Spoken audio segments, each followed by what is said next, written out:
You search for how to create CRM contacts from Gmail using Zapier. I'm going to show you exactly that step by step. Let's jump in, open your browser, go to Zapier.com, and sign in. Once you're on the dashboard, before you create a Zap, give yourself a head start. Click Apps in the left sidebar and make sure Gmail and your CRM are both listed under Connected. If they're not, connect them now. It's quick, and it avoids the frustration of getting halfway through setup only to bounce out for authentication.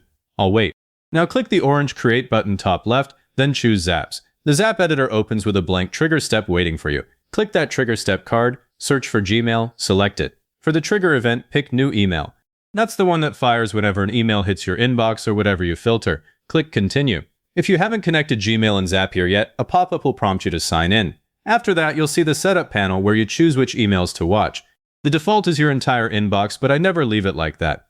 Click the drop-down and select a specific Gmail label instead. Create one in Gmail first if you need to. I have one called Leads that I apply with a filter, then set Zapier to only watch that label. You can also use a search query like from /newsletter at example.com. That keeps the chatter out and your CRM clean. Once you're set, click Continue. Now test the trigger. Click the Test Trigger button. Zapier will go grab a recent email from your account. If it says no emails found, just send yourself a test email that matches your filter, then click Test Trigger again. Once it pulls a sample, you'll see a list of fields: sender name, sender email, subject, body, date. Look at the sender email field.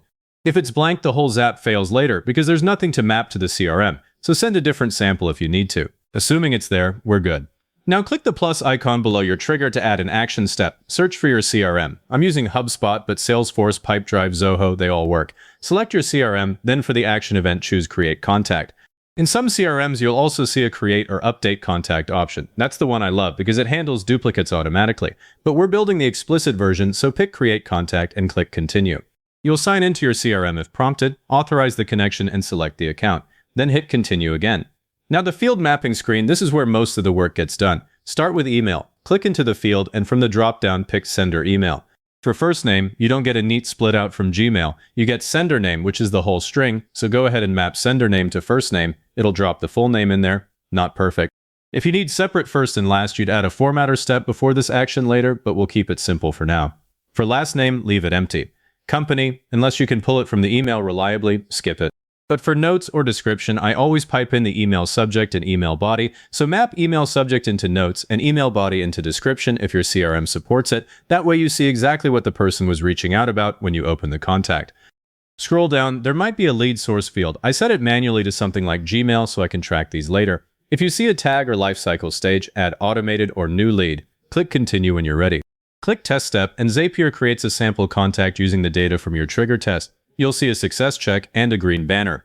Now open your CRM in a new tab. I'm checking the contacts list. There it is, a new contact with the email, the full name stuffed into first name, and notes from the email body. If the name is messy, you know you'll want that formatter step later. But hold on before we publish, let's make sure you're not creating a duplicate every time the same person emails again. Click the plus icon at the bottom of the Zap, just above the CRM action. Add a new action. Search for your CRM again, but this time pick Find Contact or Search Contact. Connect the same account.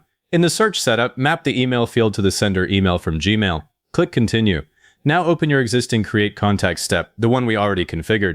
Scroll down past the field mappings and look for a checkbox or toggle that says Create only if not found, or Create if doesn't exist. Tick that.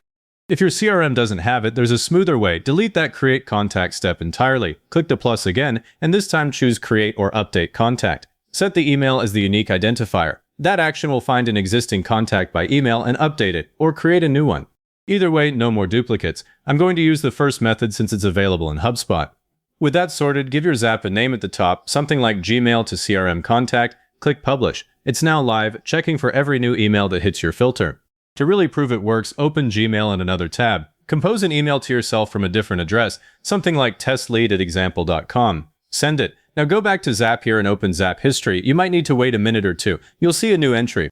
Then refresh your CRM contacts, and there's your contact, created automatically. No copy-paste, no manual entry. If this helped you out, hit like, subscribe, and leave a comment saying it was helpful. Comments are what push this to other people searching for the same thing.